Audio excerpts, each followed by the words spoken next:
Everyone welcome to maths class. আজি মই আলোচনা কৰিম ক্লাস 7 পৰিমাণৰ তুলনা চেপ্টাৰৰ অনুশীলনী 8.1 গণিত। এতিয়া চাওক এক নম্বৰত কি দিয়া আছে,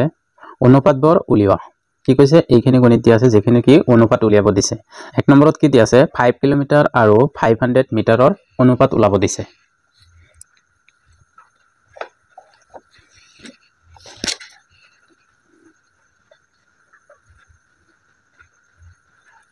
Exercise 8.1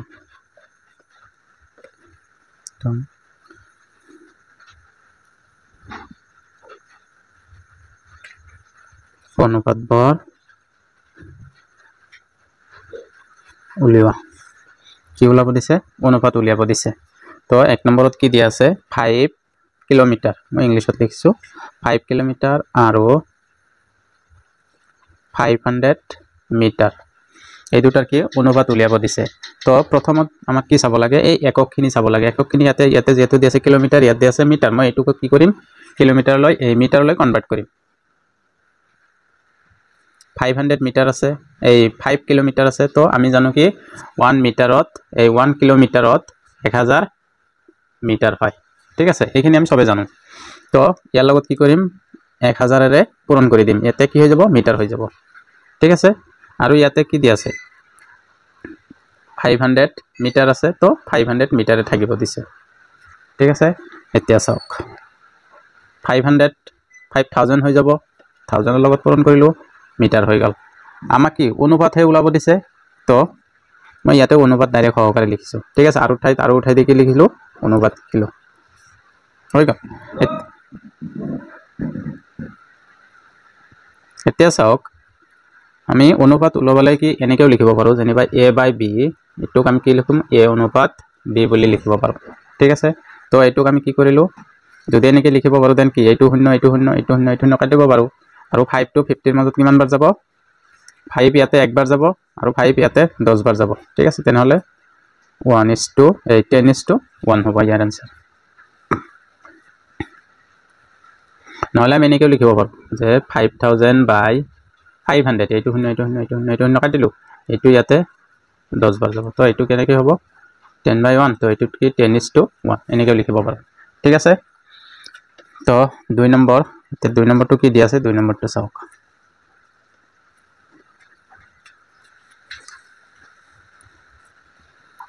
দুই নম্বৰত দিয়া আছে 6 সপ্তাহ আৰু 21 দিন।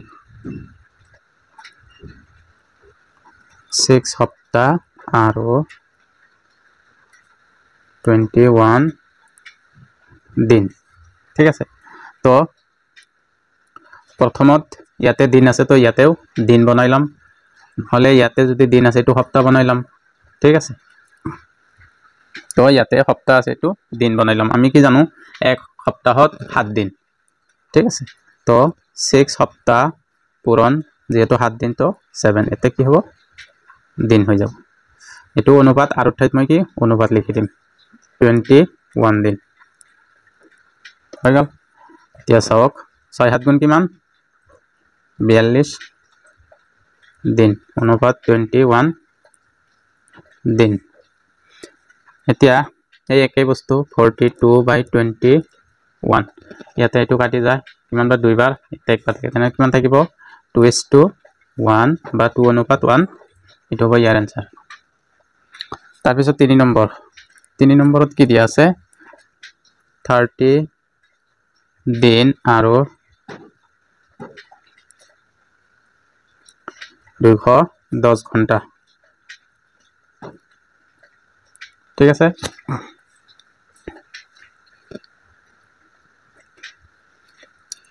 আমি অনুপাতটো আৰু এটা কৰিব পাৰোঁ, যে যেনিবা কি 30 দিন আছে আৰু এইটো যেহেতু কি তুলনা আৰু অনুপাত একেই বস্তুটো, ইয়াতে 210 ঘণ্টা এনেকৈও লিখিব পাৰোঁ। ঠিক আছে, তাৰপিছত মই অনুপাতটো পাই, গতিকে আমি কি জানো, একদিনত 24 ঘণ্টা। তো ইয়াৰ লগত ঘণ্টাত কনভাৰ্ট কৰিম, মানে পৰিৱৰ্তন কৰিম, মান ঘণ্টা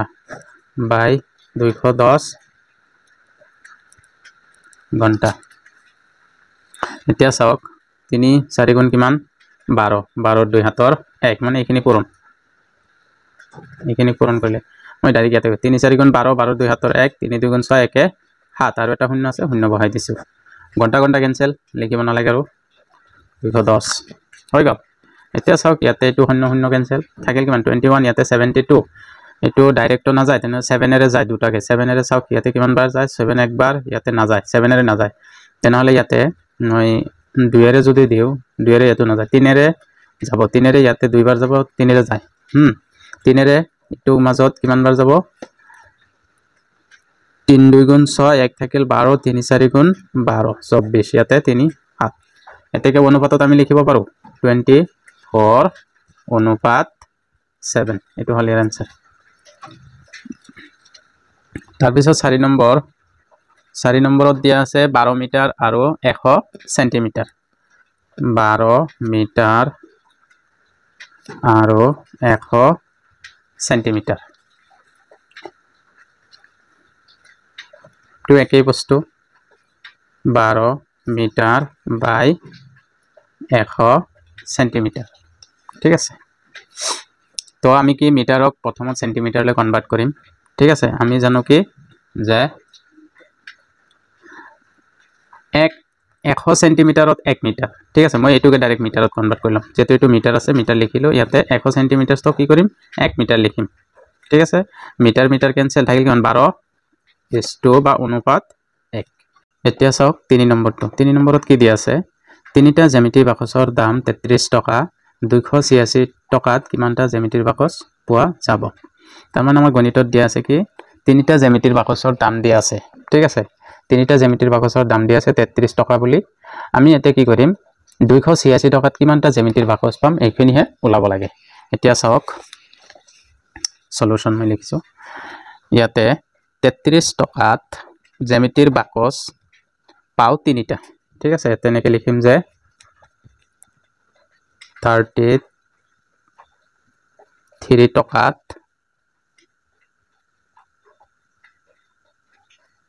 জ্যামিতিৰ বাকচ পাও তিনিটা আমি কেইটা পাইছো তিনিটা পাও ঠিক আছে এতেকে 1 টকাত জ্যামিতিৰ বাকচ পাও আমি যেতে কি 33 টকাত যদি এটা পাইছো 1 টকাত কি হ'ব হৰণ হৈ যাব 3 বাই এনেকে ইমান টকা হ'ব ঠিক আছে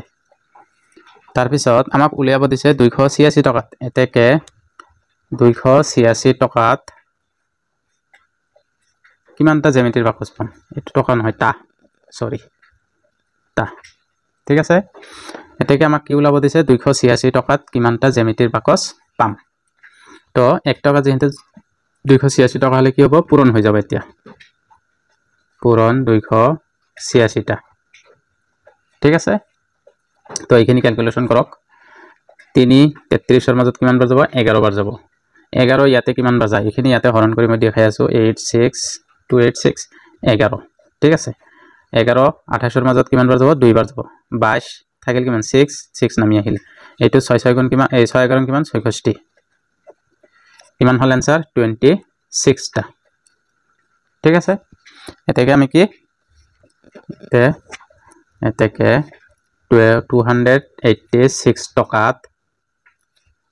26 টা জ্যামিতিৰ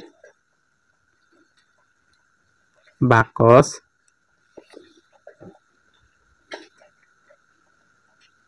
পাব ঠিক আছে বা পোৱা যাব 5 নম্বৰটো চাওক 5 নম্বৰত কি দিয়া আছে 7 বছৰ আৰু 18 মাহ ঠিক আছে 7 বছৰ 18 মাহ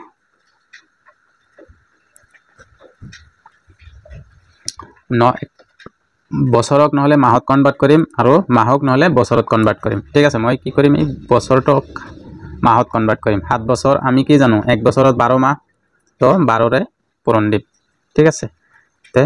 মাহ হৈ যাব আৰু ইয়াতে 18 মাহ আছে এতিয়া চাওক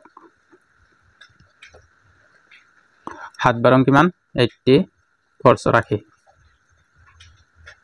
মাহ ইয়াতে 18 মাহ ঠিক আছে মাহ কেনসেল তাৰ পিছত ইয়াতে কিহেৰে হৰণ যায় যদি মই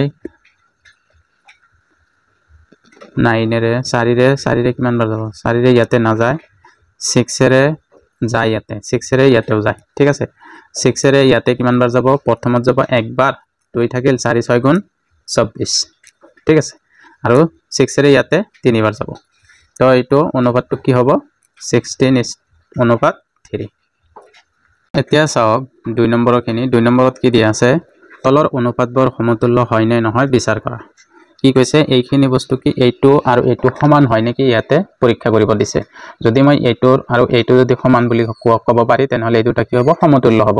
আৰু যদি এইটো আৰু এইটো সমান নহয় তেনেহলে এইটো সমতুল্য নহয় এতিয়া চাওক কৰি চাওক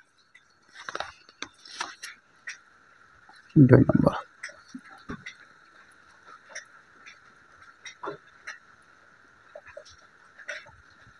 অনুপাতবোৰ সমতুল্য হয় নে নহয় বিচাৰ কৰা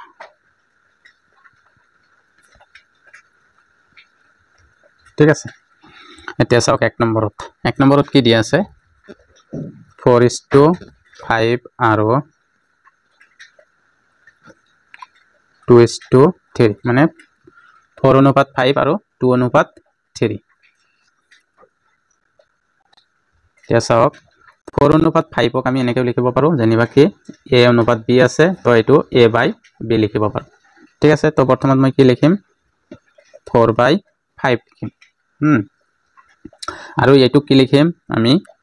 2/3 লিখিম ঠিক আছে এইটোক লিখিলো 4/5 আৰু এইটোক লিখিলো 2/3 তো দুটা একলগতে কৰিম ইয়াতে চাওক 4/5 আছে যেহেতু মই প্ৰথমত কি কৰিম এই দুটাৰে ইয়াৰেও আৰু ইয়াৰেও এই হৰটো একে কৰিম যেহেতু আমি কি হৰটো যেতিয়া একে হ'ব তেনেহলে আমি ক'ব পাৰোম যে এইটো আৰু এইটো সমান হ'ব নে নাই ইয়াৰ আগত মই গম নাপাওঁ ঠিক আছে তো এইটো 4/5 এই 3ৰে ইয়াক দুটাকে পূৰণ কৰিম এইটোৰ হৰেৰে ইয়াৰ লব আৰু হৰ দুটাকে পূৰণ কৰিম ঠিক আছে 3 4 গুণ কিমান হল 12 আৰু 3 5 গুণ কিমান হল 15 এতিয়া এইটো চাওক এই লব আৰু হৰক এইটোৰ হৰেৰে এই দুটাকে পূৰণ কৰিম তো 2 * 5 আৰু 3 * 5 5 2 গুণ কিমান 10 আৰু 3 5 গুণ কিমান 15 এতিয়া চাওক ইয়াৰ হৰটো 15 ইয়াৰ হৰটো 15 এতিয়া যত কি লবটো যোনটা ডাঙৰ আছে হেতু হ'ব ইয়াৰ ডাঙৰ কিন্তু এটো কি সমান পাইছো নেকি আমি ইয়াতে পাইছো 15 12/5 এই 15 ইয়াতে 10/15 তো আমি কি একে নাপালো গতিকে 12/15 টো ডাঙৰ আৰু ইয়াতে 10/15 টো হল সৰু অৰ্থাৎ কি 4/5 টো ডাঙৰ আৰু 2/3 টো সৰু ঠিক আছে গতিকে কি এই দুটা কি 2:3 আৰু 4:5 সমতুল্য নহয় এতিয়া চাওক 2 নম্বৰটো কি দিয়া আছে 7:15 আৰু 21:45 তো আমি এনেকৈ লিখিব পাৰো 7/15 আৰু এইটোক লিখিব পাৰো 21/45 এতিয়া এইটোক আমি কাটিব পাৰো হাতেৰে 18ৰে 7 বাৰ যাব 3ৰে 15 মই এইটো কি লিখিব পাৰি 7/15 তাৰ মানে এইটো আৰু এইটো কি একে আছে ঠিক আছে না এইটো 7/15 আছে এইটো 7/15 আছে তো এতেকে 7/15 সমান ইয়াতেও 7/15 পাইছো ঠিক আছে এতেকে আমি ক'ব পাৰো যে অৰ্থাৎ কি 7:15 আৰু 21:45 সমতুল্য হয় তাৰপিছত 3 নম্বৰটো আৰু 4 নম্বৰটো 3 নম্বৰটো ইয়াৰ পৰা মই কৈ দি আছোঁ কেনেকৈ হ'ব এই দুটা নিজে নিজে কৰি ল'ব ইয়াতে 6 আছে ইয়াতে 6:8 আৰু ইয়াতে আছে 54:72 ঠিক আছে এইটো যদি আমি 9 এৰে হৰণ কৰোঁ 9 এৰে হৰণ কৰিলে 6 9 গুণ কিমান 54 তেনে 6 থাকিল আৰু 9 এৰে 8 9 গুণ 72 তেনেহ'লে এইটো এটা কি হ'ব সমতুল্য হয় হ'ব ঠিক আছে তেনে সমতুল্য হয় এইটো কিন্তু এইটো সমতুল্য নহ'ব ইয়াতে আছে 13/14 ইয়াতে আছে 14/13 এইটো সমতুল্য নহয় আগৰ নিয়মত কৰি চাব নহয় বুলি এতিয়া চাওক 3 নম্বৰটো 3 নম্বৰত কি দিয়া আছে তিনিটা জ্যামিতিৰ বাকচৰ দাম 33 টকা 286 টকাত কিমানটা জ্যামিতিৰ বাকচ পোৱা যাব তাৰমানে আমাৰ গণিতত দিয়া আছে কি তিনিটা জ্যামিতিৰ বাকচৰ দাম দিয়া আছে ঠিক আছে তিনিটা জ্যামিতিৰ বাকচৰ দাম দিয়া আছে 33 টকা বুলি আমি এতিয়া কি কৰিম 286 টকাত কিমানটা জ্যামিতিৰ বাকচ পাম এইখিনিহে ওলাব লাগে এতিয়া চাওক সলিউশন মই লিখিছো ইয়াতে 33 টকাত জ্যামিতিৰ বাকচ পাও তিনিটা ঠিক আছে তেনেকৈ লিখিম যে 33 টকাত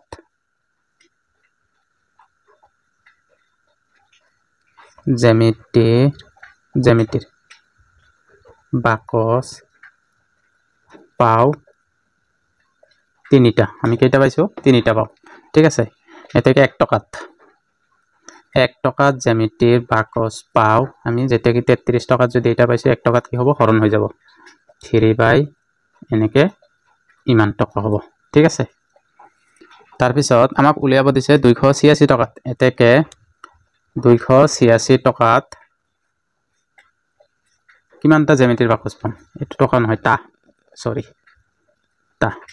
ঠিক আছে এতেকে আমাক কি উলাব দিছে 286 টকাত কিমানটা জ্যামিতিৰ বাকচ পাম তো 1 টকা যেহেতু 286 টকা হলে কি হ'ব পূৰণ হৈ যাব এতিয়া পূৰণ 286 টা ঠিক আছে তো এইখিনি ক্যালকুলেশন কৰক 3 33 এৰ মাজত কিমান বাৰ যাব 11 বাৰ যাব 11 ইয়াতে কিমান বাৰ যায় এইখিনি ইয়াতে হৰণ কৰি মই দেখাই আছো 86286 11 ঠিক আছে 11 28 এৰ মাজত কিমান বাৰ যাব 2 বাৰ যাব 22 থাকিল কিমান 6 নামি আহিল এইটো 6 6 গুণ কিমান এই 6 11 কিমান 66 কিমান হল आंसर 26 টা ঠিক আছে এতেকে আমি কি এতেকে 286 টকাত 26 টা জ্যামিতিৰ বাকচ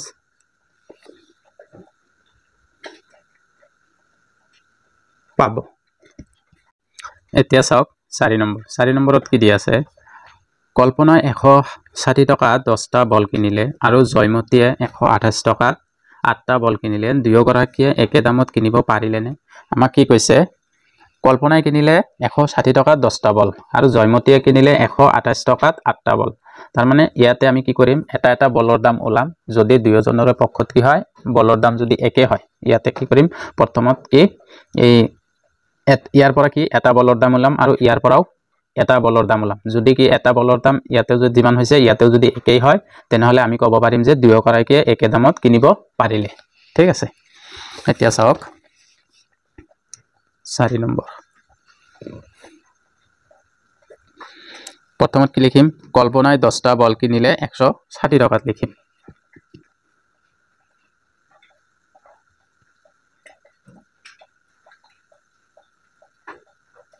কল্পনাই 10টা বল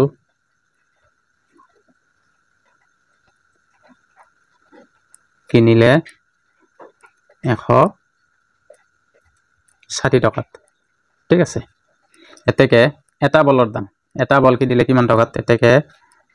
এটা বল কিনিলে কিমান টকাত হ'ব 160/10 তো কাটি দিয়ক 0 0 যাব একটা তলত লিখিব নালাগে আৰু 16 টকা তেনেহলে কল্পনাই কিনা এটা বলৰ দাম কিমান পৰিল 16 টকা ঠিক আছে আকৌ কি উলাম আমাৰ জয়মতীয়ে আকৌ কি লিখিম জয়মতীয়ে 8টা বল কিনিলে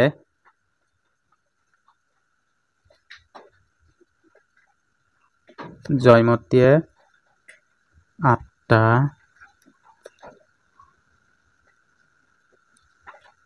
8টা বল কিনিলে কিমান টকাত 128 টকাত ঠিক আছে এতেকে এটা বল কিনিলে কিমান হ'ব 128/8 ইমান টকা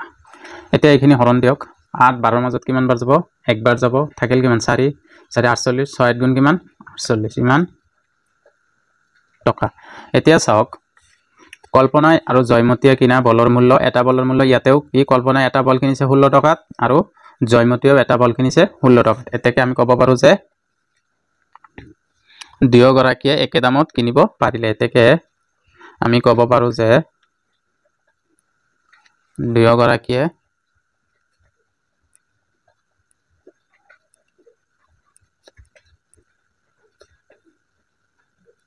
একে দামত বল কিনিব পাৰিলে এতিয়া চাওক 5 নম্বৰ জেনেলিয়াই গোটেই বছৰটোত ঘৰ ভাড়াৰ বাবে ৬৬,০০০ টকা দিব লাগে যদি তেওঁ ৩ মাহৰ মূৰে মূৰে ভাড়া দিব বিচাৰে তেন্তে কিমান টকা দিব লাগিব তাৰ মানে কি কৈছে গোটেই বছৰটোৰ ভাড়া হ'ল ৬৬,০০০ তেতিয়া তেওঁ কি কৰে ৩ মাহৰ মূৰে মূৰে ভাড়া দিয়ে তেনেহলে 3 মাহৰ মূৰে মূৰে যেতিয়া ভাড়া দিব তেতিয়া কিমানকে দিব লাগিব এইখিনি ওলাব লাগে ঠিক আছে হৈছে জেনেলিয়াই কৈছে বছৰটোৰ ভাড়া ঠিক আছে যেহেতু আমি জানো কি এক বছৰত কিমান মাহ 12 মাহ ঠিক আছে এতিয়া লিখিম যে 12 মাহৰ ঘৰ ভাড়াৰ বাবে এত টকা দিব লাগে ঠিক আছে লিখিম যে 12 মাহত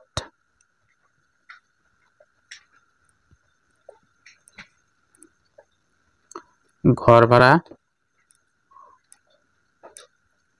দিয়ে কিমান টকা দিয়ে ৬৬,০০০ টকা ঠিক আছে যেহেতু 12 মাহত ঘর ভাড়া দিয়ে ৬৬,০০০ টকা থেকে এক মাহত ওলাম আমি ঠিক আছে থেকে এক মাহত ঘর ভাড়া দিয়ে কিমান যেহেতু 12 মাহত এইখিনি দিয়ে তেনে এক মাহত কি হ'ব 12ৰে হৰণ হৈ যাব ইমান টকা ঠিক আছে আমাক কি ওলাব দিছে 3 মাহৰ মূৰে মূৰে ভাড়া এতেকে 3 মাহত ঘৰ ভাড়া দিয়ে 3 মাহৰ মূৰে মূৰে যেহেতু ভাড়া দিয়ে তেনেহলে 66,0012 ইনটু 3 ৰে কি হ'ব পূৰণ হৈ যাব এত টকা এতিয়া কাটিব পাৰো 4 বাৰ এটো ইয়াৰ লগত কিমান বাৰ যায় এটো ইয়াতে কৰক 4 6ত কি একবাৰ যাব 2 থাকিব 6 থাকিব 4 6 গুণ কিমান 24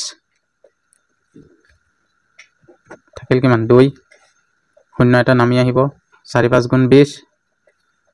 আৰু তো নাই তার দুটা শূন্য বাকি থাকে দুটা শূন্য ইয়াতে লিখি দিয়ক ঠিক আছে বুজি পাইছে এইখিনি কেনেকৈ কৰিলো তে লিখিম 16500 16,500 টকাকে দিব লাগে এটাকে আমি লিখিম যে 3 মাহৰ মূৰে মূৰে আমি লিখিম 3 মাহৰ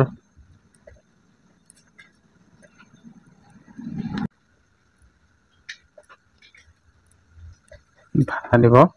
কিমান টকা দিব 16,500 টকা